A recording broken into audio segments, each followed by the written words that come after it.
Chapter हमारे पास है chapter number 14। Chapter number 14 का नाम तमाम लोगों ने पढ़ा होगा, मैग्नेटिज्म और इलेक्ट्रोमैग्नेटिज्म। तमाम लोगों ने नाम ज़रूर सुना होगा, यानी मैग्नेटिज्म की बात करोगे, इलेक्ट्रोमैग्नेटिज्म की बात करोगे। सबसे पहला जो टॉपिक अगर आप इसमें देखते हो तो मैग्नेटिक फील्ड से रिलेटेड हो। मैग्नेटिक फील्ड में आपको बताऊं, मेरे पास एक मैग्नेट मौजूद, एक और मैग्नेट मैंने यहाँ पे बनाया। अच्छा, नॉर्थ पोल और साउथ पोल नज़र आ रहा है। कॉमन सेंस की बात है ये, वैसे आमतौर पर बताई नहीं चाहती लेकिन आपको पता होनी चाहिए। अगर आप कभी मैग्नेट देखोगे ना तो जो रेड कलर होता है वो नॉर्थ पोल को शो करता है, और जो ब्लू कलर होता है वो शो करता है किसको? साउथ पोल को। अच्छा, मैग्नेटिक फील्ड जो है वो हमेशा नॉर्थ से स्टार्ट होती हैं, यानी स्टार्ट्स फ्रॉम नॉर्थ, यानी स्टार्ट होती है नॉर्थ से और टर्मिनेट होती है कहाँ पे? साउथ पे। यानी नॉर्थ से स्टार्ट होंगी आपकी मैग्नेटिक फील्ड और कहाँ पे जाएंगी? साउथ की तरफ जाएंगी। यानी नॉर्थ से स्टार्ट हुई, साउथ की तरफ मैग्नेटिक फील्ड गई, तो आपने इस किस्म की आपने मैग्नेटिक फील्ड बना ली। अगर आप सिंगल मैग्नेट बनाओगे ना, अगर मैं सिंगल मैग्नेट बनाऊँ, ये मैंने मैग्नेट रखा, ये रहा नॉर्थ, ये रहा साउथ। अब इसकी जो मैग्नेटिक फील्ड होती है वो कुछ इस किस्म की होती है। आपको याद होगा, आपने मैट्रिक क्लास में प्रैक्टिकल भी किया होगा ऐसा। तो ये मैग्नेटिक फील्ड इस किस्म की होती है अगर आप सिंगल मैग्नेट बनाते हो। सही। अब आप इस मैग्नेटिक फील्ड को देखो कि नॉर्थ से स्टार्ट हुई और साउथ पे जाके क्या हो गई? टर्मिनेट हो गई। अच्छा, मैग्नेटिक फील्ड की खास बात ये होती है कभी भी ये ओवरलैप नहीं करती। ओवरलैप का मतलब क्या है कि आप कभी मैग्नेटिक फील्ड अगर ऐसे बनाओ, आपने लिखा नॉर्थ, आपने लिखा साउथ, ऐसा नहीं होगा कभी मैं एक मैग्नेटिक फील्ड ऐसे जा रही है, दूसरी मैग्नेटिक फील्ड ऐसे चली जाएगी। नहीं, कभी भी आपस में ओवरलैप नहीं करेगी। हमेशा अपने एक डेफिनेट पैटर्न में आपको मैग्नेटिक फील्ड नज़र आएगी। ये तो कुछ बेसिक सी बात थी मैग्नेटिक फील्ड से रिलेटेड। अब जो मैं आपसे बात कर रहा था वो क्या कर रहा था वो देखते हैं। सपोज़ करो आपके पास कोई एक चार्ज मौजूद है, ये आपके पास एक चार्ज मौजूद है। कोई भी चार्ज हो सकता है, पॉजिटिव हो सकता है, नेगेटिव हो सकता है। चार्ज में आपको बता चुका चैप्टर नंबर 12 में। आपके पास अगर एक चार्ज है, ये चार्ज मूव कर रहा है किसमें? मैग्नेटिक फील्ड में। ये देखो चार्ज मूव करता हुआ आ रहा है मैग्नेटिक फील्ड में।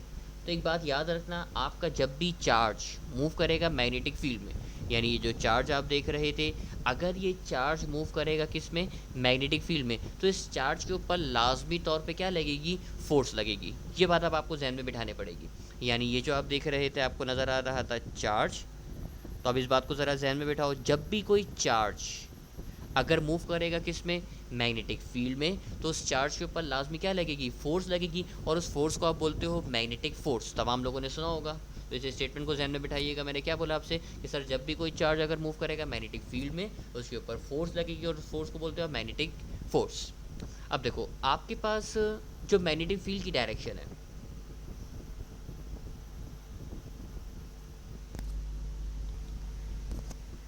अब देखो आपकी जो मैग्नेटिक फील्ड की डायरेक्शन है वो आपने डायरेक्शन बना के दिखाई, यानी मैग्नेटिक फील्ड की जो डायरेक्शन थी वो राइट साइड पे थी। आप अगर इस बात पे गौर करो, जो मैग्नेटिक फील्ड आपको नज़र आ रही है वो राइट साइड पे नज़र आ रही है। तो मैंने मैग्नेटिक फील्ड बनाई, और मैग्नेटिक फील्ड को आपको याद है ना, मैग्नेटिक फील्ड को आप लिखते किससे हो? डी से लिखते हो। अच्छा, मैग्नेटिक फील्ड बनाने के बाद अब याद है ये आपका चार्ज जो था वो मतलब मैग्नेटिक फील्ड में कुछ इस किस्म का मूव करता हुआ आ रहा था। तो जिस डायरेक्शन में मूव कर रहा था वो डायरेक्शन मैंने बनाई, और इस डायरेक्शन में जो वेलोसिटी है उस वेलोसिटी को मैंने लिखा बी से। यानी दो चीज़ें हो गई। सबसे पहले तो एक चार्ज, चार्ज क्या कर रहा था? आप बोलेंगे सर चार्ज मूव कर रहा था। मूव करेगा तो किसी ना किसी वेलोसिटी से मूव करेगा, यानी जो v देख रहे हो, ये v मेरे पास हो गई वेलोसिटी। ये b देख रहे हो तो ये b मेरे पास कहलाती है कौन? मैग्नेटिक फील्ड कहलाती है। अच्छा जी, अब चार्ज मूव कर रहा है, किसी भी वेलोसिटी से, तो उस पर फोर्स लगेगी। मैंने ये बनाया कि इन दोनों के दरमियान जो एंगल है, एंगल को थीटा से लिखा, और फोर्स की डायरेक्शन को बना के दिखाया। चार्ज को थोड़ा सा मैं साइड में कर दूँ ताकि आपको बात मेरी क्लियर हो जाए। चार्ज को यहाँ लिख देते हैं, ये रहा मेरे पास चार्ज। अच्छा, अब इसके ऊपर जो फोर्स लग रही थी, आपने फोर्स लिखी, और फोर्स को आपने लिख दिया किससे? कैपिटल एफ से। इस फोर्स के आपने फॉर्मूले पढ़े होंगे। मेरा नहीं ख्याल कि इतना कोई कॉन्सेप्ट आपसे पूछेगा कि भाई फोर्स लग रही है, आप फोर्स की डायरेक्शन बताओ, फोर्स किस डायरेक्शन में लग रही है, क्या है। इतनी डेप्थ में आपसे बात नहीं करेगा। आपसे अगर बहुत हो गया तो आपसे फॉर्मूले पूछेगा। तो सबसे पहले तो आप फॉर्मूले देखो जो आप लोगों ने फॉर्मूले पढ़े हैं। ड्राइव आपको एक भी फॉर्मूला नहीं करा रहा, मैं डायरेक्ट फॉर्मूले आपको बता रहा हूँ। पहला जो फॉर्मूला है मेरे पास वो फोर्स का फॉर्मूला है, F is equal to Q V cross B. तमाम लोगों ने फॉर्मूला पढ़ा होगा। अच्छा, याद है ना, आप क्रॉस प्रोडक्ट को अगर ओपन करते हो, ए क्रॉस बी को अगर आप ओपन करते हो तो फॉर्मूला बनता है मेरे पास क्या? A B sine theta. अब आप इस ब्रैकेट में अगर आप देखो तो ब्रैकेट में आपको नज़र आ रहा है वी क्रॉस बी। तो अगर वी क्रॉस बी को ओपन करोगे तो आप बोलेंगे सर ये बन जाएगा वी क्रॉस बी से बन जाएगा क्या?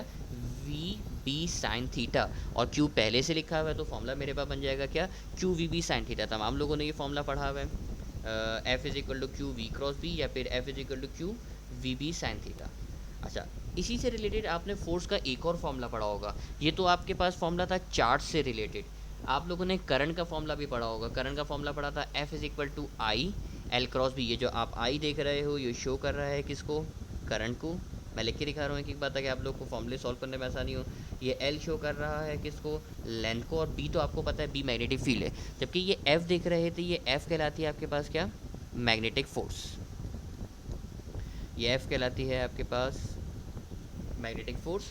अच्छा, जिस तरीके से आपने फर्स्ट फॉर्मूले को ओपन किया था, आप सेकंड फॉर्मूले को भी ओपन करोगे तो फॉर्मूला बन जाएगा आपके पास F is equal to I L B sine theta. Simple सा फॉर्मूला है। और लास्ट में जो आपने इसी से रिलेटेड एक और फॉर्मूला पढ़ा था वो पढ़ा था टॉर्क का। टॉर्क का फॉर्मूला भी शायद आप लोग को याद हो। टॉर्क का फॉर्मूला आप लोगों को पढ़ा था बीना कॉज एल्फा, तो याद होगा ये कहलाता था आपके पास टॉर्क। ये आई आपके पास है करंट, एन आपके पास है नंबर ऑफ टर्न्स, और ये ए कहलाता है आपके पास एरिया ऑफ कॉइल। तो ये वही सारी बातें जो आप लोगों ने सेकेंडरी फिजिक्स में पढ़ी हैं। कुछ इसके एमसीक्यूज़ को सॉल्व करते हैं ताकि आप लोग को ये बेसिक जो फॉर्मूले लिखे हुए नज़र आ रहे हैं इसको सॉल्व करना है। तो आगे बढ़ते हैं ज़रा। एमसीक्यू आप तमाम लोगों के सामने एक नज़र आ रहा है कि magnetic field is not associated with dash. Simple सा एमसीक्यू, इस एमसीक्यू को देखते हैं, इसका जवाब क्या होना चाहिए।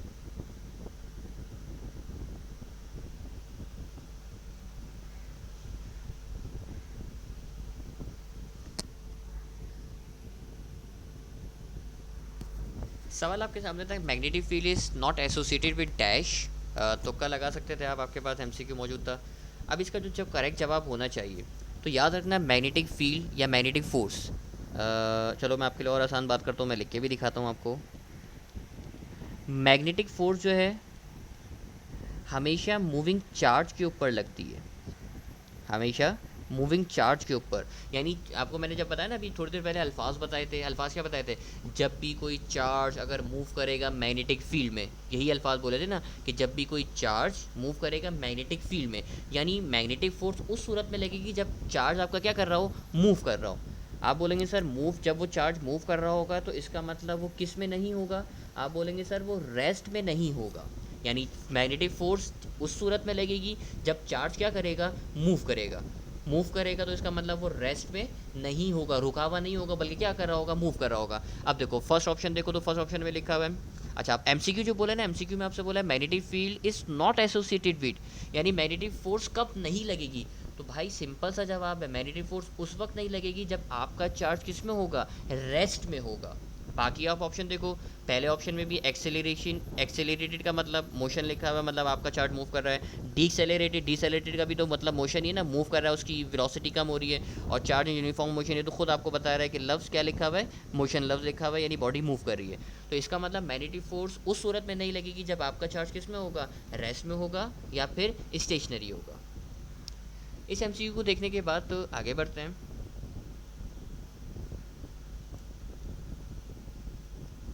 एक और सवाल आप तमाम लोग के सामने मौजूद है, तमाम लोग इस सवाल को पढ़िएगा और जवाब इसका तुक्का लगा सकते हैं आप, इसका जवाब क्या होगा।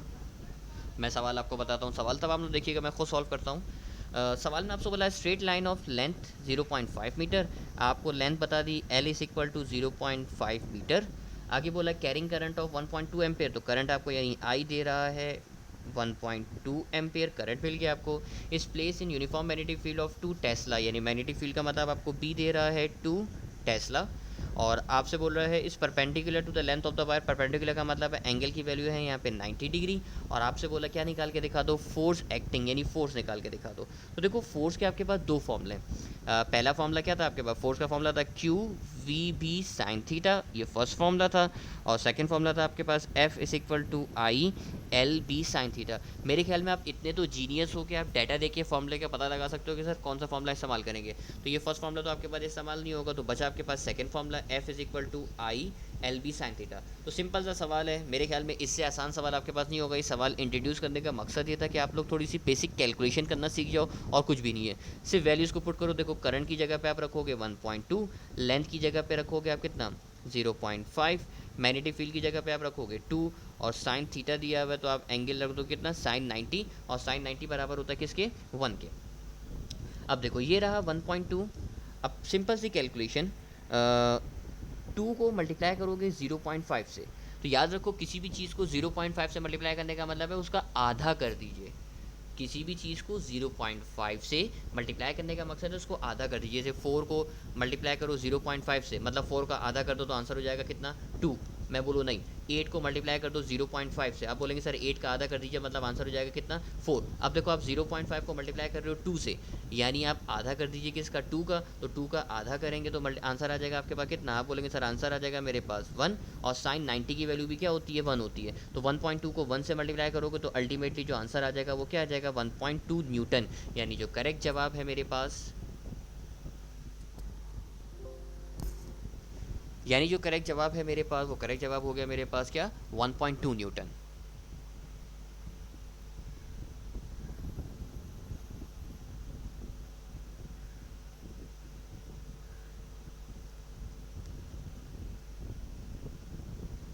अब जो अगला टॉपिक है मेरे पास वो जे थॉम्सन एक्सपेरिमेंट से रिलेटेड है। इस टॉपिक के बारे में भी जल्दी से हम देखते हैं। जो बेसिक बेसिक सी बातें आप लोगों को समझानी है। तमाम लोगों ने पढ़ा होगा जे थॉम्सन एक्सपेरिमेंट। आपके पास एक कैथोड रे ट्यूब होती है जिसको डिस्चार्ज ट्यूब भी आप बोलते हो। मैं डायग्राम जल्दी से कंप्लीट करूँ। अच्छा, आपको डायग्राम हरगिज़ याद नहीं करनी। ये नहीं कि आप लोग एक डायग्राम के फर्रे बनाना शुरू कर दो, छोटे छोटे से फर्रे बना रहे हो डायग्राम के और उसको पेन के ढक्कन के अंदर डाल रहे हो, तो हरगिज़ ऐसा करने की ज़रूरत नहीं। डायग्राम से मैं आपको समझाने के लिए बता रहा हूँ। असल मकसद है आपको इसकी लॉजिक्स को समझना और इसके एमसीक्यूज़ को सॉल्व करना। तो मैं जल्दी से इसकी लॉजिक समझाऊंगा, फॉर्मूले आपको बताऊंगा और फिर मैं इसके बाद आपको इसके एमसीक्यूज़ भी सॉल्व कराऊंगा। तो देखो आपके पास एक डिस्चार्ज ट्यूब थी, ये आपने बनाई। डिस्चार्ज ट्यूब बनाने के बाद तो आपने ये स्लिट्स को इस्तेमाल किया। स्लिट्स को क्यों इस्तेमाल करते हो जवाब मैं आपको 1 मिनट बाद दूंगा। आपने इस पे से पास कराया किसको, इलेक्ट्रॉन को। अब देखो इलेक्ट्रॉन आपके बिल्कुल स्ट्रेट मूव करते हुए जा रहे हैं। स्लिट इसलिए इस्तेमाल करी आपने, ये जो स्लिट्स आप देख रहे हो, स्लिट इस्तेमाल करने की वजह है कि आपको नैरो बीम ऑफ इलेक्ट्रॉन मिले। नैरो बीम का मतलब स्ट्रेट पाथ में आपको इलेक्ट्रॉन मूव करते हुए मिले। यानी कोई इलेक्ट्रॉन अगर यहाँ से मूव करने की कोशिश करेगा या यहाँ से मूव करने की कोशिश करेगा तो ये इसको पास नहीं होने देंगे। सिर्फ जो इलेक्ट्रॉन पास होंगे वो इसके सेंटर में से पास हो जाएंगे। तो आपने स्लिट्स को इसलिए इस्तेमाल किया ताकि आपको क्या मिल सके, नैरो बीम ऑफ इलेक्ट्रॉन मिल सके। सही है। याद है अभी अभी देखा आपने डायग्राम में कि ये जो इलेक्ट्रॉन थे ये बिल्कुल स्ट्रेट मूव करते हुए जा रहे हैं, मज़े से जाके टकरा रहे हैं वहाँ पे। अब मैंने एक काम किया, क्या किया, मैंने यहाँ पे इंट्रोड्यूस करा दिया किसको, मैग्नेटिक फील्ड को।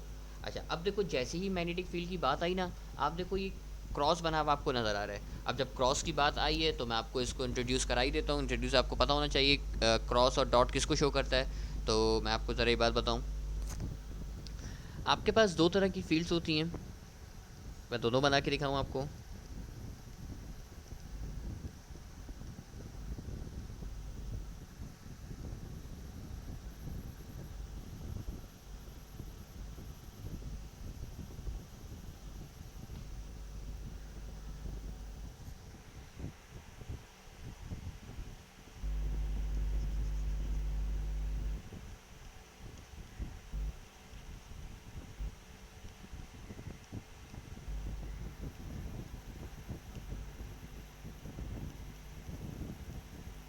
ओके, आपके पास ये जो मैग्नेटिक फील्ड दिख रही है, मैग्नेटिक फील्ड आपके पास 2 किस्म की होती हैं। अब इसकी मिसाल ऐसे कि आपके पास जो मैग्नेटिक लाइंस होती है ना, ये मैग्नेटिक लाइंस हैं। अब देखो ये मैग्नेटिक लाइंस अभी किस डायरेक्शन में, तो आप बोलेंगे सर इसकी डायरेक्शन है राइट साइड पे। बिल्कुल सही कहा, मैग्नेटिक लाइंस की डायरेक्शन राइट साइड पे। अब अगर मैं आपसे बोलूँ ये डायरेक्शन क्या है, तो आप बोलेंगे सर ये डायरेक्शन है मैग्नेटिक लाइंस की कैसे, लेफ्ट साइड पे। बिल्कुल सही कहा। अब मैं आपसे बोलूँ ये मैग्नेटिक लाइंस जो है ना, आपका जो पेपर, जैसे आप अगर मेरा लेक्चर मोबाइल पे सुन रहे हो तो मैग्नेटिक लाइन जो है ना मोबाइल के अंदर की तरफ जा रही हैं।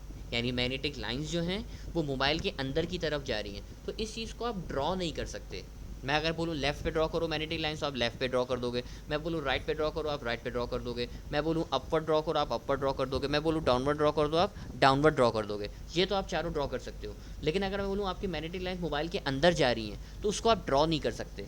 जाहिर सी बात है ना, उसको आप पेपर के ऊपर भी ड्रॉ नहीं कर सकते। तो आप इस तरीके से क्रॉस बना देते हो। क्रॉस यहाँ पे ये शो कर रहा है कि आपकी जो मैग्नेटिक लाइंस हैं ये अंदर की तरफ जा रही हैं, यानी magnetic lines into the plane है। इस बात को ध्यान में रखना, ये लॉजिकल छोटी सी बात है कि आपने एक रेफरेंस बनाया हुआ है कि ये जो मैग्नेटिक लाइंस हैं ये इनटू द प्लेन जा रही हैं, ये क्रॉस बता रहा है। और आगे आप देख रहे हो आपको क्या लिखा हुआ नज़र आ रहा है, डॉट। तो डॉट बता रहा है आपको आउट ऑफ द प्लेन, यानी मैग्नेटिक लाइंस जो हैं वो आपके मोबाइल से अगर बाहर की तरफ निकलते हुए आ रही हैं, यानी मैग्नेटिक लाइंस आपके मोबाइल से बाहर की तरफ आपकी तरफ निकलते हुए आ रही हैं, यानी बाहर की तरफ आ रही हैं, तो इस चीज़ को आप बोल लोगे क्या, आउट ऑफ द प्लेन। ये दोनों चीज़ें हैं मैग्नेटिक लाइन से रिलेटेड, यानी क्रॉस फील्ड और डॉट फील्ड। इसको अगर आप लिखोगे तो फर्स्ट वाले को आप क्रॉस फील्ड बोलते हो, सेकंड वाले को आप क्या बोल देते हो, डॉट फील्ड बोल देते हो। दोनों रिलेट करते हो किससे, मैग्नेटिक लाइन से। तो अगर इसके जिम के कभी ये बने हुए नजर आए ना क्रॉस या डॉट, तो आप अगर आपसे कोई पूछे भाई क्रॉस फील्ड किसको शो कर रहा है, तो क्रॉस फील्ड शो करेगा कि magnetic lines into the plane जा रही है, यानी अंदर की तरफ जा रही हैं। और डॉट अगर नजर आ जाए तो ये आउट ऑफ द प्लेन है, यानी मैग्नेटिक लाइंस बाहर की तरफ आ रही है। अच्छा जी, इस बात को देखने के बाद तो मैं वापसी डायग्राम के पास आया। अब आप डायग्राम में देखो आपको मैग्नेटिक लाइंस नज़र आ रही थी। अब अगर आपने इसमें इलेक्ट्रॉन को पास कराया तो देखो आपके जो इलेक्ट्रॉन है ये क्या हो गए, बैंड हो गए। याद है पहले जो इलेक्ट्रॉन थे ये पहले बिल्कुल स्ट्रेट जा रहे थे। ये देखो अगर मैं आपको डायग्राम दिखाऊं, ये देखो आपके जो इलेक्ट्रॉन थे बिल्कुल स्ट्रेट जा रहे थे। लेकिन जब आपने इंट्रोड्यूस कराया मैग्नेटिक फील्ड को, अब ये इलेक्ट्रॉन क्या कर रहे हैं, बैंड कर रहे हैं। क्यों, याद है ना, जब भी कोई चार्ज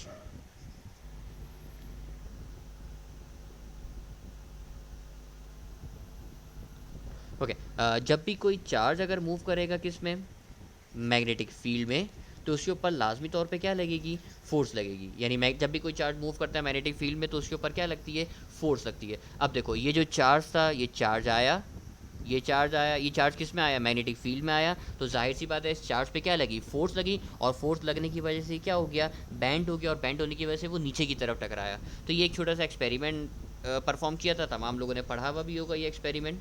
तो जल्दी से इस बात को मैं रिकॉल करूँ, मैंने आपको फोर्स का तरीक़ेकार बता दिया। अच्छा, अब मैं चाह रहा था कि ये इलेक्ट्रॉन बैंड ना करे, यानी इस पर मैग्नेटिक फोर्स लग रही थी जो इसको कहाँ लेके जा रही थी, नीचे की तरफ लेके जा रही थी। यानी वो फोर्स जो इसको नीचे की तरफ लेके जा रही थी वो फोर्स कौन सी थी, मैग्नेटिक फोर्स थी। अब मैं चाह रहा था ये इलेक्ट्रॉन नीचे की तरफ ना जाए बल्कि वापसी अपनी पोजीशन पर आ जाए, तो जाहिर सी बात है मुझे इसके ऊपर अपवर्ड फोर्स लगाने पड़ेगी। इसकी मिसाल ऐसे है कि ये एक बॉडी थी, इसको मैंने नीचे की तरफ खींचना शुरू किया। मैं यहाँ पे खड़े होकर इसको नीचे की तरफ खींच रहा हूँ, मैं चाह रहा हूँ ये नीचे की तरफ ना आए। तो आप बोलेंगे सर एक शख्स और होना चाहिए जो इसको अपवर्ड फोर्स लगाए, जो इसको ऊपर की तरफ खींच के रखे, ताकि अगर आप यहाँ नीचे खड़े होकर इसको फोर्स लगाएं तो आप अगर इसको नीचे लाने की कोशिश करें तो ऊपर से कोई रोकने वाला हो, कोई अपोजिट फोर्स हो जो इसको रोक सके। तो अब देखो इस इलेक्ट्रॉन के इन इलेक्ट्रॉन्स के ऊपर एक फोर्स लग रही थी जो डाउनवर्ड फोर्स है, जिसको आपने मैग्नेटिक फोर्स बोला हुआ था। अब इसको रोकने के लिए आपने एक फोर्स इंट्रोड्यूस करी जिसको आपने बोला था इलेक्ट्रिक फोर्स। इलेक्ट्रिक फोर्स को इंट्रोड्यूस कराया, ये रही आपके पास इलेक्ट्रिक फोर्स, आपने पॉजिटिव नेगेटिव बनाया। शायद आप लोग को ये बातें याद हो सारी। आपने इस तरीके से इंट्रोड्यूस कराया, बैटरी कनेक्ट करी, और ये पूरा आपका सर्किट कंप्लीट हो गया।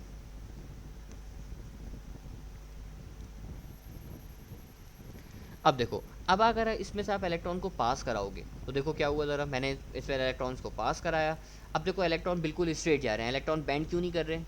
आप बोलेंगे सर इलेक्ट्रॉन को बैंड करना चाहिए था क्योंकि मौजूद है मैग्नेटिक फील्ड, यानी मैग्नेटिक फील्ड इसको नीचे की तरफ बैंड कराएगी, सही है। लेकिन साथ साथ अब क्योंकि ऊपर पॉजिटिव मौजूद है, पॉजिटिव नेगेटिव को अट्रैक्ट करता है, यानी इस पर इलेक्ट्रिक फोर्स लगेगी जो कहाँ लगेगी, अपवर्ड लगेगी। यानी दोनों फोर्स एक दूसरे के इफेक्ट को कैंसिल कर देंगी और आपका जो इलेक्ट्रॉन है बिल्कुल स्ट्रेट चले आएगा, यानी अनडिफ्लेक्टेड चले आएगा। ये एक्सपेरिमेंट आप तमाम लोगों ने पढ़ा होगा। इस एक्सपेरिमेंट में जो कुछ बातें हैं ना, जो कुछ फैक्टर्स हैं, वो फैक्टर्स आपको पता होने चाहिए। वो फैक्टर ज़रा देखिएगा। देखो आपका इलेक्ट्रॉन पहले स्ट्रेट जा रहा था, उस पॉइंट को मैंने बोला ओ, बाद में आपका इलेक्ट्रॉन डिफ्लेक्ट कर गया था, उस पॉइंट को मैंने बोल दिया क्या, ओ डैश। इन दोनों के दरमियान का जो डिस्टेंस है, इन दोनों के दरमियान के डिस्टेंस को आपने बोला हुआ है क्या, ई। तो अब बता इसलिए रहा हूँ कि हो सकता है आपसे एमसीक्यू में बोले कि आप जो है ना डिफ्लेक्शन निकाल दीजिए। तो ये ए जिस चीज़ को शो कर रहा है, ये ए शो कर रहा है किसको, डिफ्लेक्शन को। यानी आपसे एमसीक्यू में बोले ना भाई इलेक्ट्रॉन का जो आपने एक्सपेरिमेंट किया था, जे थॉमसन एक्सपेरिमेंट किया था, उसके अंदर जो डिफ्लेक्शन हुई थी उस डिफ्लेक्शन की वैल्यू बताओ, तो वैल्यू का मतलब है ए बता दो। अच्छा, इस डिस्चार्ज ट्यूब की आप कुछ ना कुछ लेंथ भी देख रहे होगे, उस लेंथ को आपने लिखा हुआ है किससे, बी से। तो दो चीज़ें हो गई, एक हो गई डिफ्लेक्शन, एक हो गया बी। बी का मतलब यहाँ पे क्या है, लेंथ है डिस्चार्ज ट्यूब की। अच्छा जी, अब इसके कुछ फॉर्मूले आप लोगों ने पढ़े होंगे, तो फॉर्मूले में जल्दी से रिकॉल कराऊँ। आप लोगों ने रेडियस का फॉर्मूला पढ़ा होगा, क्योंकि ये इलेक्ट्रॉन मूव कर रहा था, ये इलेक्ट्रॉन सर्कुलर पाथ में मूव करेगा ना। चलो मैं कलर चेंज करूँ ताकि वाज़ेह हो जाए आप लोगों को। याद है ये इलेक्ट्रॉन इस तरीके से डिफ्लेक्ट कर रहा था, डिफ्लेक्ट असल में कर रहा था, ये सर्कुलर पाथ में मूव कर रहा था, इस तरीके से मूव करेगा। लेकिन पूरा मूव इसलिए नहीं कर पा रहा था क्योंकि आगे से आपने डिस्चार्ज ट्यूब को बंद किया हुआ है, तो सिर्फ वो इतना ही आपको नज़र आ रहा था। आपको जो है ना सिर्फ इतना हिस्सा नज़र आ रहा है, सर्कुलर पाथ में पूरा मूव नहीं कर पा रहा क्योंकि डिस्चार्ज ट्यूब आगे से बंद हुई भी और आगे जा नहीं पा रहा। तो ये अगर सर्कुलर पाथ में मूव कर रहा होगा तो इसका कुछ ना कुछ रेडियस होगा। इसके रेडियस का फॉर्मूला आप तमाम लोगों ने पढ़ा हुआ है, R = mv sin θ/qb। मेरा नहीं ख्याल इसमें कोई खास बताने वाली बात है। m आपको पता है, m होता है मास, v आपको पता है है वी होती है वेलोसिटी, थीटा आपको पता है एंगल, क्यू आपको पता है चार्ज, और बी आपको पता है मैग्नेटिक फील्ड। अब जो डिफ्लेक्शन वाला फॉर्मूला है ना, ये फॉर्मूला भी ड्राइव हुआ हुआ है, मैं फॉर्मूला एक भी ड्राइव नहीं करा रहा, मैं आपको डायरेक्ट सारी बातें बता रहा हूँ। ये रहा डिफ्लेक्शन का formula, R is equal to B square upon 2 है, तो ये बी मेरे पास लेंथ है और ए मेरे पास क्या है, डिफ्लेक्शन है। अच्छा, इस एक्सपेरिमेंट के बाद तो पहली दफ़ा चार्ज टू मास रेशियो निकाला गया, यानी चार्ज और मास का रेशियो। आपको याद है ना, इलेक्ट्रॉन की चार्ज की एक स्पेसिफिक वैल्यू है, मास की स्पेसिफिक वैल्यू है, तमाम वैल्यूज आपको पता है। तो चार्ज टू मास का एक रेशियो का फॉर्मूला बताया गया, फॉर्मूला भी ड्राइव हुआ, पूरा 2 पेज की डेरिवेशन है। आप फॉर्मूला चार्ज टू मास का रेशियो को याद कर सकते हो, फॉर्मूला अगर आपसे पूछ लिया। वैसे आमतौर पर ये फॉर्मूला पूछता नहीं है, लेकिन क्योंकि हमारे कोर्स का पार्ट है तो मैंने यहाँ पे आपको इंट्रोड्यूस करा दिया। अच्छा, अब याद है अभी आपको मैंने बताया था सर, मैग्नेटिक 2 फोर्स लग रही थी, एक फोर्स इस पे लग रही थी मैग्नेटिक फोर्स जो इसको डाउनवर्ड मूव करा रही थी, जिसको मैंने यहाँ पे लिख दिया एफ एम से। एक और फोर्स लग रही थी जो थी आपके पास, कौन सी फोर्स, इलेक्ट्रिक फोर्स, जो इसको अपवर्ड मूव करा रही थी। अगर दोनों फोर्सेस को बैलेंस करो और दोनों की वैल्यूज़ को पुट करो तो ये कंडीशन कुछ इस सिंपली बनती है कि मैग्नेटिक फोर्स की जगह आपने उसका फॉर्मूला लिख दिया Q V B sine theta, और ये रहा आपके पास किसका फॉर्मूला, इलेक्ट्रिक फोर्स का फॉर्मूला। अच्छा, ये इलेक्ट्रिक फोर्स का फॉर्मूला हो सकता है बहुत सारे लोगों को याद ना हो, तो मैं इलेक्ट्रिक फोर्स का फॉर्मूला जल्दी से आप लोगों को बता दूँ, ये इलेक्ट्रिक फोर्स का फॉर्मूला आया कैसे। तो फॉर्मूला जल्दी से देखना आप लोगों ने फॉर्मूला पढ़ा है ना, E is equal to F upon Q, पहला फॉर्मूला, और दूसरा फॉर्मूला आप लोगों ने पढ़ा है E is equal to V upon D. दोनों को कंपेयर कर लो। कंपेयर करने का तरीका होता है, आपने यहाँ से भी ई हटा दिया और यहाँ से भी ई हटा दिया, तो एक तरफ आ जाएगा मेरे पास एफ अपॉन क्यू और एक तरफ आ जाएगा मेरे पास कौन, वी अपॉन डी। इस क्यू को वी के पास भेज दिया तो फोर्स का फॉर्मूला क्या बन जाएगा, आप बोलेंगे सर फॉर्मूला बन जाएगा Q capital V upon D. बता इसलिए रहा हूँ कि आप लोग को ये फोर्स का फॉर्मूला पता होना चाहिए, ड्राइव करने की वहाँ पे कोई हर की ज़रूरत नहीं है, फॉर्मूला आप याद रखो, अगर आपको वैल्यू निकालने को बोले तो आपको डायरेक्ट याद हो। अच्छा, चार्ज टू मास का जो फर्स्ट टाइम जो रेशियो निकाला गया, उस रेशियो की वैल्यू आपको पता होनी चाहिए, यानी चार्ज टू मास रेशियो की जो वैल्यू है, वैल्यू मैंने आपके सामने लिख दी with the help of above equation. J Thomson calculate the value of the E M. अच्छा, ये ई एम का मतलब है, ई बाय एम का मतलब है charge to mass ratio of an electron and found that, ये वैल्यू आपको पता होनी चाहिए, यानी चार्ज टू मास रेशियो की जो वैल्यू है, ये वैल्यू मेरे पास क्या है, 1.76 एक्सपोनेंट 11 कूलम पर केजी। मैंने बहुत शॉर्ट करके आपको कोशिश करी एक्सपेरिमेंट समझा सकूं, क्योंकि याद होगा ये डेरिवेशन जब मैं पढ़ाता हूं तो कम से कम 2 क्लासेस लगती हैं मुझे इस डेरिवेशन को कंप्लीट करने में। तो बहुत शॉर्ट करके मैंने ओवरव्यू किया। जल्दी से इनके फॉर्मूलों को आप लोग ध्यान में बिठाओ ताकि मैं इसके एमसीक्यूज़ आप लोगों से शेयर कर सकूँ। तो इसी के फ़ौरन बाद मैं इसके एमसीक्यूज़ भी आप लोगों को कराता हूँ ताकि आप लोग को और थोड़ी सी प्रैक्टिस हो और मेरी बातें आप लोगों को क्लियर हो। तो इसके एमसीक्यूज़ देखते हैं। फर्स्ट एमसीक्यू ये रहा आप तमाम लोग के सामने, तमाम लोग एमसीक्यू देखिए इसका।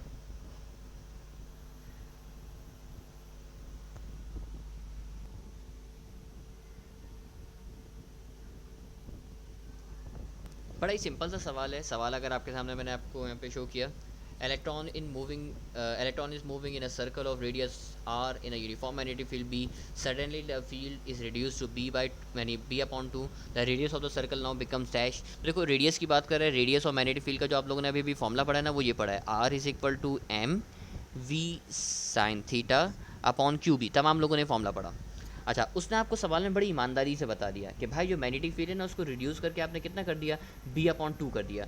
यानी जहाँ पे आपको b लिखा हुआ नज़र आ रहा था वहाँ पे आप सिंपली रख दो क्या, b अपॉन 2 रख दो। ये देखो अब फॉर्मूला आपके सामने था एम वी साइन थीटा, जहाँ b नज़र आ रहा था वहाँ पे आपने रख दिया क्या, b अपॉन 2।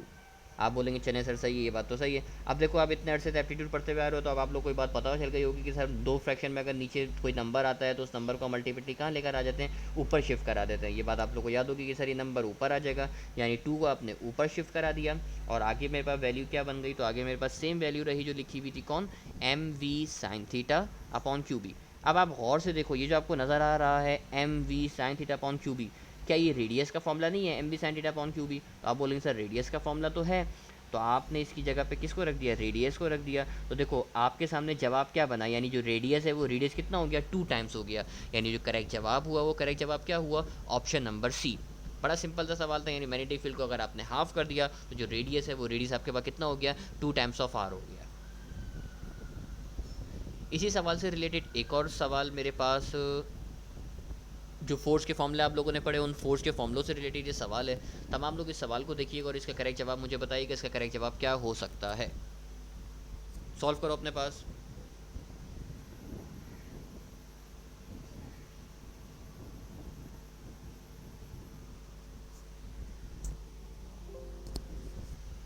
ये सवाल जो अब आप लोगों को नज़र आ रहा है, सवाल बड़ा सिंपल सा है।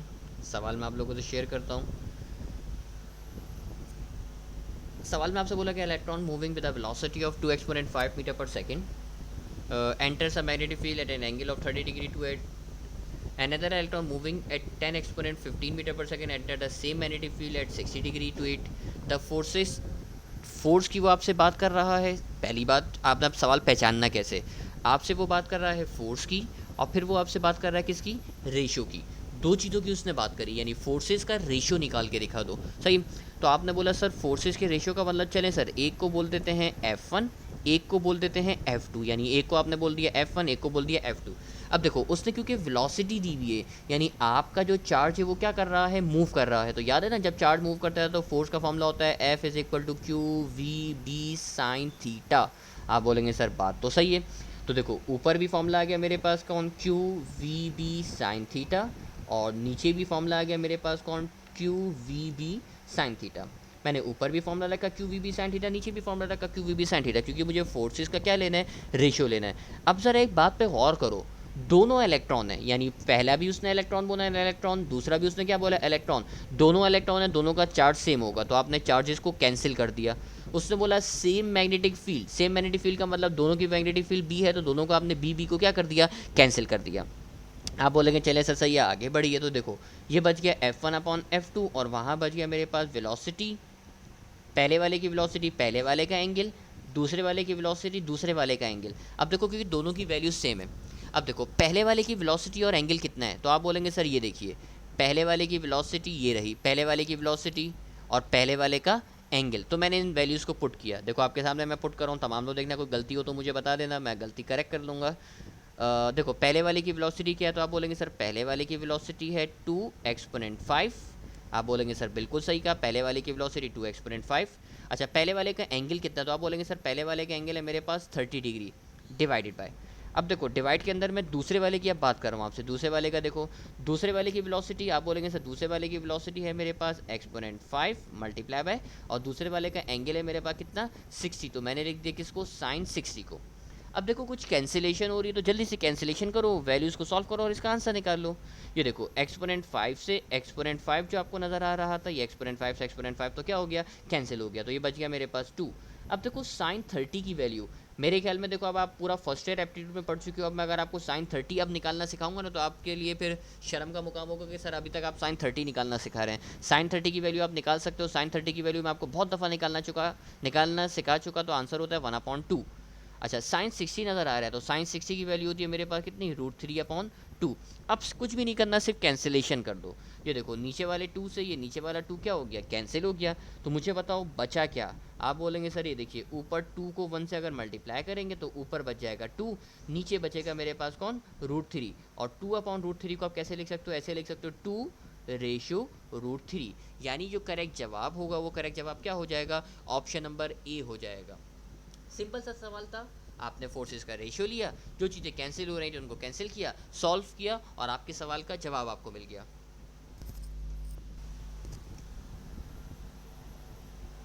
ओके, सेकंड टॉपिक कंप्लीट करने के बाद अब जो अगला टॉपिक है वो अगला टॉपिक जल्दी से देखते हैं। आपके पास अगर कोई वायर मौजूद है, आपने इस वायर को किसी बैटरी से कनेक्ट किया, और बैटरी से कनेक्ट करके ये रहा सर्किट मैंने कंप्लीट कर दिया। अब देखो ये जो आपको नज़र आ रहा है, ये क्या नज़र आ रहा है, वायर नज़र आ रहा है, सही है। आपने अपने वायर को कनेक्ट किया किससे, बैटरी से। तो एक बात ज़रा याद रखना, जब भी किसी वायर में से अगर आप करंट पास करते हो, आपने यही काम किया ना भाई, वायर को बैटरी से कनेक्ट किया, जाहिर सी बात है बैटरी से कनेक्ट करोगे तो इसमें देख करंट फ्लो होगा, ये करंट आएगा, ये करंट इस वायर में से फ्लो होता हुआ यहाँ से चला जाएगा। तो अगर वायर में से या किसी कंडक्टर में से करंट पास करते हो, जब भी किसी वायर में से अगर करंट पास करोगे तो वो uniform circular magnetic field produce करता है। क्या प्रोड्यूस करता है, यूनिफॉर्म सर्कुलर मैग्नेटिक फील्ड। इस कॉन्सेप्ट को ज़रा जहन में बिठाना, मैं लिख के भी दिखा देता हूँ, चलो आप लोग को आपकी आसानी के लिए, यूनिफॉर्म सर्कुलर मैग्नेटिक फील्ड कब प्रोड्यूस करेगा, मैंने कंडीशन आपको क्या बताई, मैंने आपको एक कंडीशन बताई भाई, जब भी किसी वायर में से करंट पास करोगे तो वो यूनिफॉर्म मैग्नेटिक फील्ड प्रोड्यूस करेगा। ये जो बात मैंने आपको बताई, जो आपसे मैंने शेयर करी,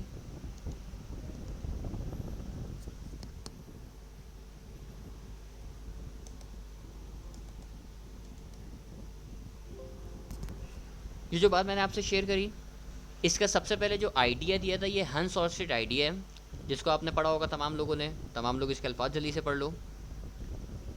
1820 में हंस ऑर्स्टेड साइंटिस्ट का नेम है। Hans Oersted give the idea of magnetic field produce by current carrying conductor. मतलब अगर किसी कंडक्टर में से करंट पास करो तो सर्कुलर मैग्नेटिक फील्ड मिलेगी, इसके बारे में आइडिया दिया गया था। और उसके मुताबिक जो लॉ है, ये लॉ कहलाता है आपके पास बायो सेवियर्ट लॉ। आप बायो सेवियर्ट लॉ को जल्दी से पढ़ लीजिए, क्या लिखा हुआ है आपके पास। ओके, अल्फाज में आपको बताया गया, when current passes through the conductor, then a circular magnetic field produced around the wire. The magnitude of magnetic field, यानी magnetic field is directly proportional to the twice of the current. मैं इसको लिख के भी दिखा देता हूँ, ये देखो, magnetic field is directly proportional to the twice of the current. twice का मतलब है मल्टीप्लाई करना 2 से।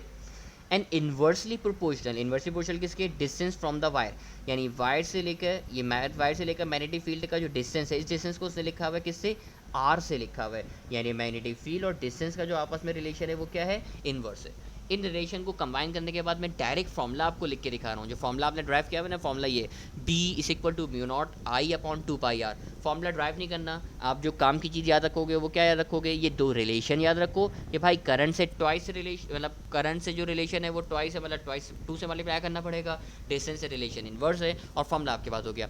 अब ये जो नज़र आ रहा है ना आपको म्यू नॉट, आप ये सोच रहे हो कि सर ये म्यू नॉट क्या है, ये म्यू नॉट की वैल्यू तो बताइए, म्यू नॉट है क्या। तो म्यू नॉट एक कांस्टेंट है, इस कांस्टेंट का नाम भी मैं आपको बताऊँ और इसकी वैल्यू भी बताऊँ। तो म्यू नॉट है क्या, mu naught is the permeability of free space. Permeability of free space कहलाती है। अच्छा, इसकी वैल्यू आपको बताई गई, वैल्यू आपको दे रहा है क्या, वैल्यू आपको दी गई sir 4 exponent -7 weber per metre ampere. तो कुछ ये बेसिक बातें, इन बेसिक बातों को देखने के बाद दो चीज़ें मैंने आपको बताई, इन दो चीज़ों को मज़ीद इस्तेमाल करते हैं और आप लोगों ने अब तीसरा जो लॉ पढ़ा होगा वो हम देखते हैं। वो लॉ क्या है वो मैं आपको बताऊँ। ये लॉ आप लोगों ने पढ़ा होगा, ये लॉ कहलाता है आपके पास एम्पियर्स लॉ। एम्पियर्स लॉ क्या है, तो एम्पियर्स लॉ की आपको स्टेटमेंट पता होनी चाहिए। एम्पियर्स लॉ की मदद से आपने बहुत सारी चीज़ों को प्रूव किया हुआ होगा। एम्पियर्स लॉ की स्टेटमेंट क्या है, स्टेटमेंट ज़रा देखिएगा। ये देखो, आपने सबसे पहले जो सिंबल लगाया हुआ वो क्या लगाया हुआ है, सम का लगाया हुआ है, तो इसको आप बोलते हो अलजेब्रिक सम। आपने अलजेब्रिक सम लिखा।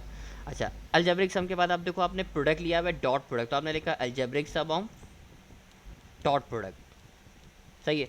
अच्छा, डॉट प्रोडक्ट किस किस का ले रहे हो, तो आप बोलेंगे सर मैग्नेटिक फील्ड और small length of a close loop. तो algebraic sum of dot product of magnetic field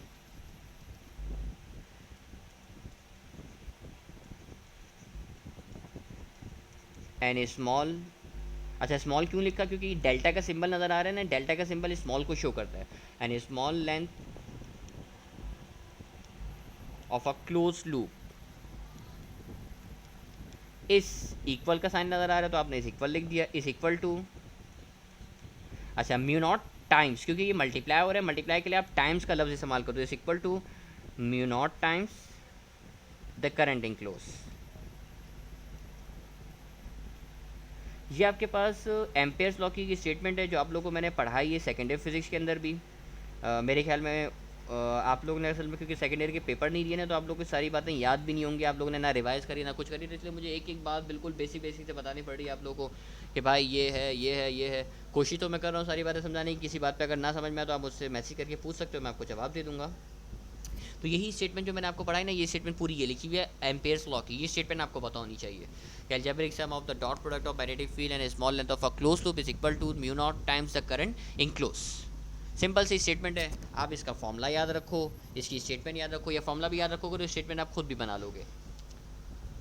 और एक करंट इनक्लोज को ऐसे लिख सकते हो, ये लिखा है ना, summation of B dot delta L is equal to mu not times I. I का मतलब यहाँ पे करंट को, आप करंट इनक्लोज को आप आई से लिख सकते हो।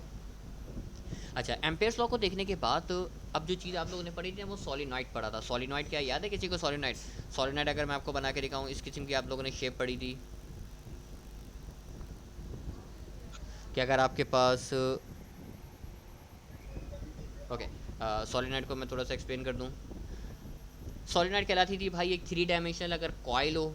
कॉइल का मतलब ये कि मैं अगर एग्जांपल आपको आसान करके दूँ, मेरे पास एक सपोज़ करो एक पेन है, मैंने पेन बना दिया है, पेन कर लो, पेंसिल कर लो, पेन बनाया, सही है, आसान करके बता रहा हूँ मैं आपको। पेन लेने के बाद इसके ऊपर एक वायर को मैंने वाउंड कर दिया, लपेट दिया वायर को, इस किस्म का मैंने एक वायर लपेट दिया, सही है। वायर लपेट दिया, वायर लपेटने के बाद अगर मैं इस पेन, अच्छा ये आयरन का वायर था, स्टील वायर जिसको आप बोलते हो, पेन लपेटने के बाद वायर जो होता है ना, मैंने वायर इस पर वाउंड किया, वायर को वाउंड करने के बाद मैंने इस पेन को यहाँ से निकाल दिया, सही है। तो इस किस्म की शेप बच जाएगी। ये जो शेप आपको नज़र आ रही है ना कॉइल की, ये कहलाती है आपके पास क्या, सॉलिनॉइड कहलाती है, यानी 3 डायमेंशनल कॉइल जिसको आप बोलते हो। अच्छा जी, आप बोलेंगे चलिए सर ये बात तो हमें पता थी, कोई नई बात बताइए ना, तो मैं आगे करता हूँ भाई फिर बात, अगर आपको पता है तो।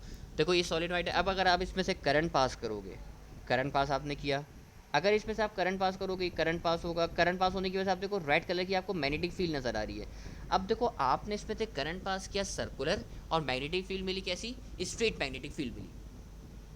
सबसे पहले तो सोलेनॉइड की डेफिनेशन आपको बता दूं, सोलेनॉइड की डेफिनेशन लिखी हुई कि solenoid is a 3 dimensional coil, it can be made by winding an insulated copper wire on a cylinder such that the distance between the two turns remains. कुछ condition लिखी हुई है कि भाई आप वाइंड करते हो इंसुलेटेड कॉपर वायर को, अच्छा जी, कहाँ पे वाउंड करते हो, सिलेंडर के ऊपर वाउंड करते हो, मैंने पेन की एग्जांपल दी आपको, और जो डिस्टेंस बिटवीन द टर्न्स है वो सेम होना चाहिए। अब आप देखो ये जो टर्न्स आपको नजर आ रहे हैं इनके दरमियान का जो डिस्टेंस है, डिस्टेंस सेम है, तो ये इसकी कुछ कंडीशन है ताकि आप के वो फॉर्मूले को फुलफिल कर सके।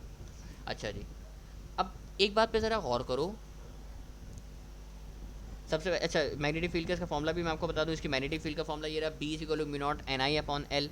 ये एन यहाँ पे क्या है, तो आप बोलेंगे सर ये एन है यहाँ पे नंबर ऑफ टर्न्स, एन कहला रहे हैं नंबर ऑफ टर्न्स, आई क्या कहला रहा है, तो आप बोलेंगे सर ये आई कहला रहा है हमारे पास करंट, एल क्या कहला रहा है, तो ये एल कहला रहा है मेरे पास लेंथ, और मैं आपसे बोलूँ सर ये बी क्या है, तो आप बोलेंगे सर ये बी कहलाती है हमारे पास कौन, मैग्नेटिक फील्ड कहलाती है। तो कुछ बेसिक बेसिक चीज़ें थी, नंबर ऑफ टर्न्स हो गए, लेंथ हो गई, मैग्नेटिक फील्ड हो गई। अच्छा जी, अब जो मैं बात आपको बता रहा था वो बात ज़रा देखो, आपने इस पर से करंट पास किया सर्कुलर, यानी करंट जो है आपने पास किया कैसा, सर्कुलर, और जो मैग्नेटिक फील्ड है, ये मैग्नेटिक फील्ड आपको कैसी मिली, स्ट्रेट मिली। तो ये बात अपने पास लाजमी जहन में रखना कि भाई सॉलिनॉइड में से करंट पास करते हो आप कैसे, सर्कुलर, और जो मैग्नेटिक फील्ड मिलती है वो मैग्नेटिक फील्ड कैसी मिलती है, स्ट्रेट मिलती है। आपके सामने अगर आपको नहीं बात समझ में आ रही तो देखो ना, आप जो करंट पास करा रहे हो, करंट इस कॉइल में से जा रहा है तो करंट सर्कुलर जा रहा है, जबकि मैग्नेटिक फील्ड मिल रही है, मैग्नेटिक फील्ड कैसी मिल रही है, स्ट्रेट मिल रही है। तो ये कुछ बेसिक सी बात थी, ये बेसिक सी बात मैंने आपको बता दी, सॉलिनॉइड की बात करी। अब इससे मुतालिक एमसीक्यू आपके सामने, एमसीक्यू देखते हैं, बड़ा आसान सा एमसीक्यू है ये, खुद ही मैं सॉल्व कर दूंगा, आप लोगों को सॉल्व करने की ज़रूरत भी नहीं पड़ेगी, इतना आसान एमसीक्यू है। सिर्फ एमसीक्यू आप सुकून से देखना एमसीक्यू है क्या। एमसीक्यू में आपसे बोला सॉलिनॉइड लेंथ 10 सेंटीमीटर, अब एक एक चीज़ का डाटा बनाते हैं। सॉलिनॉइड की लेंथ आपको बता रहा है 10 सेंटीमीटर, तो आपने लिखा कैपिटल एल इस इक्वल टू 10 सेंटीमीटर, सेंटीमीटर को मीटर में करने के लिए डिवाइड कर दोगे 100 से, तो आंसर आ जाएगा आपके पास कितना, 0.1 मीटर।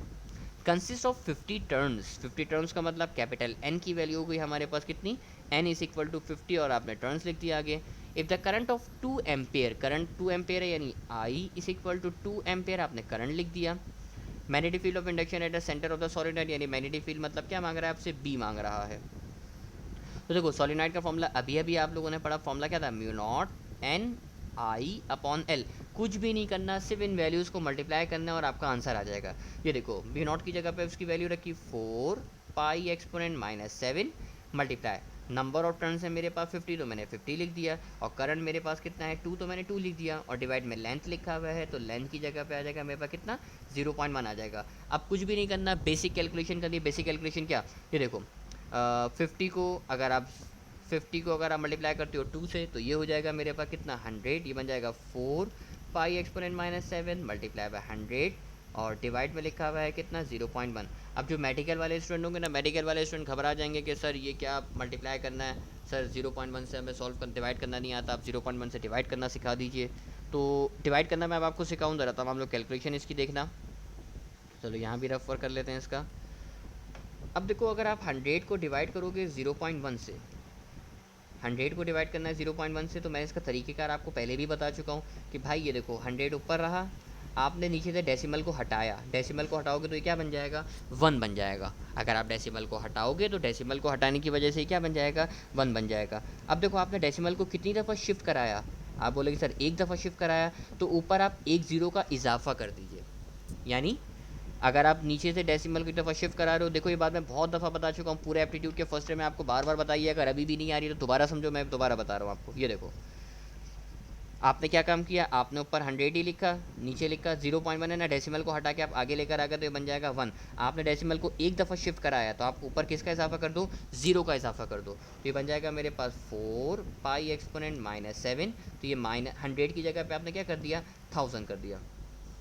अच्छा 1000 का मतलब क्या होता है, तो आप बोलेंगे सर 1000 का मतलब होता है 10⁻3। ऐसी है ना भाई, 1000 का मतलब होता है अगर मैं 1000 को लिखना चाहूँ तो 1000 को कैसे लिख सकता हूँ, जगह मेरे पास थोड़ी सी कम पड़ गई, मैं कैलकुलेशन अब कहाँ करूँ, कैलकुलेशन चलो मैं यहाँ पे करता हूँ कैलकुलेशन, इसको इरेज कर देते हैं, ये बात तो आप लोग को याद रहेगी। अच्छा जी, अब देखो ये बन गया मेरे पास, यही होगा, नीचे नहीं, यही ऊपर ही होगा। अच्छा जी ये बन गया मेरे पास 4 पाई एक्सपोनेंट -7 नज़र आ रहा था, 1000 को आप लिख सकते हो 10⁻3। अब देखो -7 और 10⁻3 नज़र आ रहा है ना, इसको सिंपल तरीके से सॉल्व कर लो, बेसिस सेम पावर एट, तो आंसर आ जाएगा मेरे पास कितना, 4 पाई और आगे हो जाएगा सर 10⁻⁻4, यानी करेक्ट जवाब हो जाएगा मेरे पास क्या, ऑप्शन नंबर ए। तो सिंपल सा सवाल था, जो मकसद था आप लोगों को कैलकुलेशन करना सिखाना था, बाकी एनईटी के जो स्टूडेंट है वो तो कैलकुलेटर की मदद से ईजिली इसको सॉल्व कर लेंगे। अच्छा अब जो अगला टॉपिक आप देख रहे हो, ये टॉपिक आपको नज़र आ रहा है टोराइड से रिलेटेड, यानी अगर आपके पास एक सॉलिनॉइड थी, इस सॉलिनॉइड को अगर आप सर्कुलर पार्ट पे टर्न कर दो, मतलब इसकी मिसाल ऐसे कि ये मेरे पास एक सॉलिनॉइड थी, इस सॉलिनॉइड की इस कोने को पकड़ा, इस कोने को पकड़ा और इसको इस तरीके से मैंने बैंड कर दिया, मतलब इस कोने को और इस कोने को पकड़ के मैंने बैंड कर दिया, कुछ इस फूल की किस्म का ये सॉलिनॉइड बन जाएगा, जिसको आप आम जबान में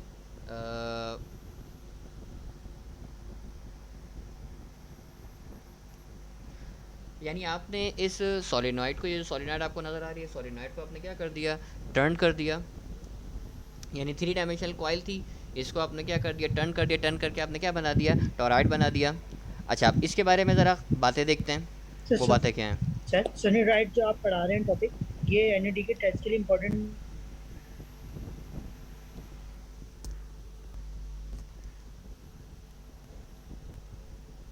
अच्छा जी टॉराइड के बारे में ज़रा बात देखो, टॉराइड के बारे में मैंने आपको बता दिया, टॉराइड का डेफिनेशन टॉराइड की देख लेते हैं जल्दी से। टॉराइड की डेफिनेशन, ये toroid is a 3 dimensional circular shape solenoid, यानी कुछ भी नहीं है, सिर्फ एक सर्कुलर शेप सॉलिनॉइड है। अच्छा इसका फॉर्मूला आप लोगों ने पढ़ा होगा, फॉर्मूला मेरे पास ये रहा, B equal to mu not NI/2πr। अच्छा अब इसमें कौन सी चीज़ क्या है, तो देखो एन तो आप लोगों को पता है, एन आपके पास कहलाते हैं कौन, नंबर ऑफ टर्न्स, आई कहलाता है आपके पास करंट, बी आप लोगों को पता है सर, ये बी कहलाती है आपके पास क्या, मैग्नेटिक फील्ड,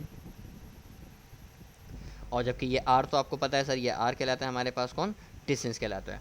अच्छा अब आप इसमें से करंट जो है वो पास कर रहे हो कैसे, करंट भी आपने पास किया कैसे, सर्कुलर, यानी सर्कुलर ही पास कर रहे हो सर करंट, और जो मैग्नेटिक फील्ड मिल रही है वो मैग्नेटिक फील्ड भी कैसी मिल रही है, सर्कुलर मिल रही है।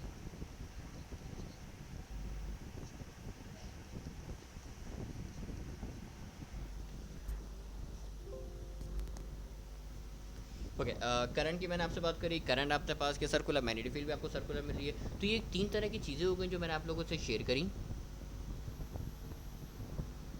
3 तरह की चीज़ें थी, तीनों चीज़ें मैंने आप लोगों से शेयर कर दिया, आपको वायर के लिए भी बता दिया, आपको सॉलिनॉइड के लिए भी बता दिया, आपको टॉराइड के लिए भी बता दिया। तीनों चीज़ों को आप तमाम लोग जहन में रखिएगा, इसकी प्रैक्टिस कीजिएगा, इसके MCQs की प्रैक्टिस कीजिएगा। लेक्चर नंबर 14, चैप्टर नंबर 14 का लेक्चर नंबर 1 था, जो आप तमाम स्टूडेंट के लिए ये लेक्चर रिकॉर्ड किया गया। उम्मीद करता हूँ तमाम लोगों को ये बातें क्लियर होंगी। जिन स्टूडेंट को जो प्रॉब्लम हो मुझे व्हाट्सएप के नंबर के ऊपर मुझे मैसेज करके पूछ सकते हैं कि सर ये बात हमें समझ में नहीं आई, ये बात हमें बता दीजिए, तो इंशाल्लाह मैं आप लोग क्यूरीज को सॉल्व कर लूँगा। लेक्चर नंबर 1 था, इंशाल्लाह इसी के फ़ौरन बाद आपको लेक्चर नंबर 2 मिलेगा। लेक्चर नंबर 2 भी आप तमाम लोग सुनिएगा ताकि आप तमाम लोग को मेरी बात क्लियर हो जाए। तमाम लोग अपना ख्याल रखिएगा। अल्लाह हाफ़िज़।